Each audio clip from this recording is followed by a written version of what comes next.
कश्मीर का आतंकी यासीन मलिक एक बार फिर चर्चा में है। ये वही मलिक है जिसने कश्मीर में एयरफोर्स अफसरों की हत्या की, कश्मीर से हिंदुओं की हत्या कर उनको घाटी से निकालने का काम किया। इस आतंकवादी को आजीवन कारावास की सजा का ऐलान है। लेकिन अब इस आतंकी ने अपने एक हल्फनामे में पूर्व प्रधानमंत्री का जिक्र किया है।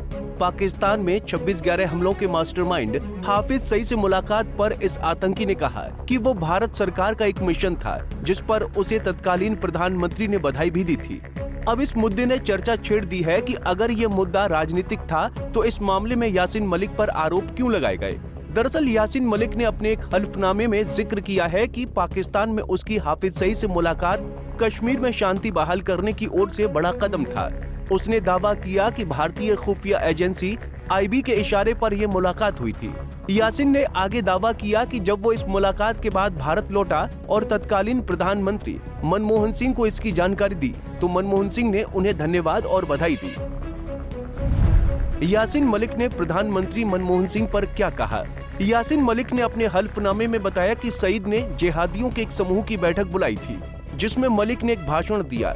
उन्होंने आतंकियों से शांति अपनाने की बात कही। उसने इस्लाम की सीख का हवाला देते हुए कहा कि अगर कोई तुम्हें शांति का प्रस्ताव देता है तो उससे शांति को स्वीकार करो।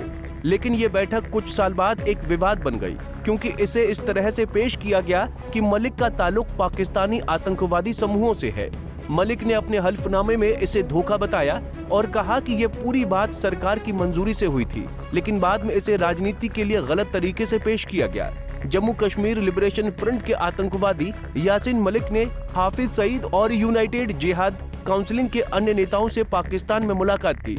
मलिक ने अपने हल्फनामे में बताया कि हाफिज सईद ने जिहादियों की बैठक आयोजित की जहां उसने शांति की बात की और कहा कि अगर कोई तुम्हें शांति का प्रस्ताव दे तो उसे स्वीकार करो। लेकिन कुछ साल बाद इस बैठक को गलत तरीके से दिखाया गया, जैसे मलिक का ताल्लुक आतंकवादियों से है। मलिक ने इसे धोखा बताया और कहा कि ये पूरी बात सरकार की मंजूरी से हुई थी, लेकिन बाद में राजनीतिक कारणों से इसे गलत दिखाया गया। सबसे बड़ी बात यह है कि जब मलिक भारत वापस आया तो आईबी के अधिकारी उसे सीधे प्रधानमंत्री से मिलने को कहा। उस शाम उसने मनमोहन सिंह से मुलाकात की, जहां राष्ट्रीय सुरक्षा सलाहकार MK नारायणन भी मौजूद थे। मनमोहन सिंह ने मलिक का शांति प्रयासों के लिए धन्यवाद किया और कहा कि वो उसे कश्मीर में अहिंसात्मक आंदोलन का पिता मानते हैं। मलिक ने अपने हल्फनामे में कई अन्य बड़े नेताओं से अपनी मुलाकातों का भी जिक्र किया, जैसे अटल बिहारी वाजपेयी, सोनिया गांधी, P चिदम्बरम, IK गुजराल और राजेश पायलट। यासीन मलिक के इस हल्फनामे ने एक बार फिर राजनीतिक बहस छेड़ दी है। यहाँ सवाल उठ रहा है कि अगर यासीन मलिक तत्कालीन भारत सरकार के लिए आतंकियों से बातचीत कर रहा था तो उसे सरकार की नीति समझा जाना चाहिए। लेकिन ऐसा भी नहीं है कि यासीन मलिक पर कोई गलत तरीके के आरोप हैं। आतंकियों की फंडिंग करने वाला ये आतंकी अपने कृत्यों के लिए चर्चा में रहा है। इसी मुद्दे की वजह से यासीन मलिक को उम्र कैद की सजा दी गई है। कश्मीर में निर्दोष हिंदुओं की हत्या भी इसी आतंकी ने की थी। 1990 में कश्मीरी हिंदुओं का सफाया भी इसी आतंकी की वजह से हुआ था।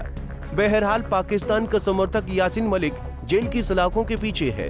NIA ने इस आतंकी को उम्र कैद की सजा को फांसी की सजा में बदलने की मांग की है। ऐसे में उस समय की सरकारों के तौर तरीके पर भी सवाल उठ रहे हैं। फिलहाल के लिए इस खबर में इतना ही। देश और दुनिया की बड़ी खबरों के लिए देखते रहिए पंजाब केसरी TV। हमसे जुड़े रहने के लिए हमारे YouTube चैनल को सब्सक्राइब करें और नई वीडियो की नोटिफिकेशन के लिए बेल आइकॉन को दबाएं।